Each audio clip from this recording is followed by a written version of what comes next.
Y'all, it's Jessica from Sloppy Swatches. Today I have a look at the new fan group exclusive polishes that are releasing for the month of June from Glam Polish.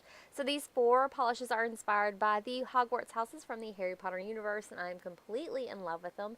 They will be available in the storefront for June, but if you'd like a very steep discount code, I definitely recommend joining and checking out the Facebook group. I'll link that down below. There is an exclusive coupon code there just for members.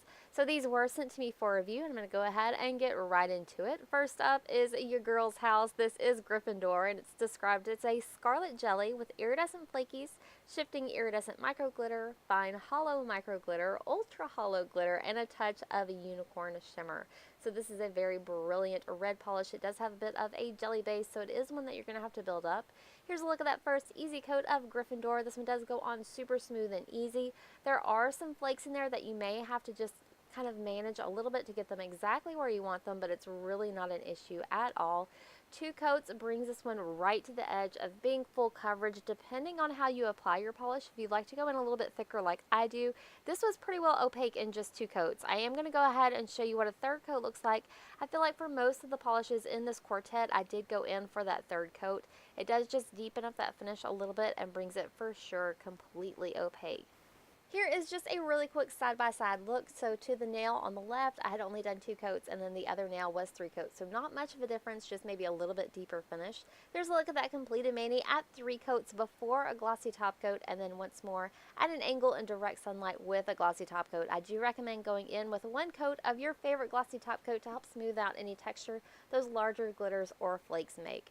So next up is Hufflepuff, and this polish is described as a yellow jelly with iridescent flakies, shifting iridescent micro glitter, fine hollow micro glitter, ultra hollow glitter, and a touch of that unicorn shimmer. So in this polish, the unicorn shimmer comes off as a red shimmer right on the top of this. Such a beautiful combination, very bright and vivid. So here's a look at that first easy coat. This is a yellow jelly, so it is one that you're going to expect to kind of build up a little bit. But here, even at 2 coats, I did get a good amount of coverage because these are so intensely full of shimmers and glitters. It does really help that opacity. I am going to go ahead and show you what a third coat looks like. 3 coats did bring this polish completely opaque. Again, you may just want to finagle and make sure that you get those flakies exactly where you love them. I'm loving the larger iridescent glitters in here. Really cool. So here's a look at that completed mani at 3 coats before a glossy top coat underneath artificial lighting. Again, just go ahead and break out your favorite glossy top coat just to help smooth this one out and make for longer wear. Here's a view from another angle in direct sunlight, and you can see that red unicorn shimmer popping off. Super beautiful.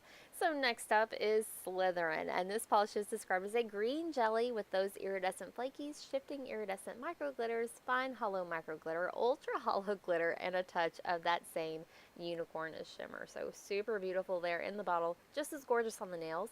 So here's a look at that first easy coat. This is of course a jelly base, so it's another one that you're really going to want to build up.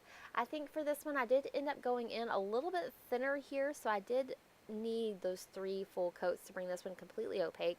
Application was a breeze, it's not gritty, and it's not going to pull up on you. I also had absolutely no staining with this collection. I do of course always swatch with a base coat, but I really don't think that these are going to give you that issue at all. So here's a look at that second coat. It does build up that coverage a little bit, but I do still have a good bit of visible nail lines. So I'm going to go ahead and build it up with a third and final coat.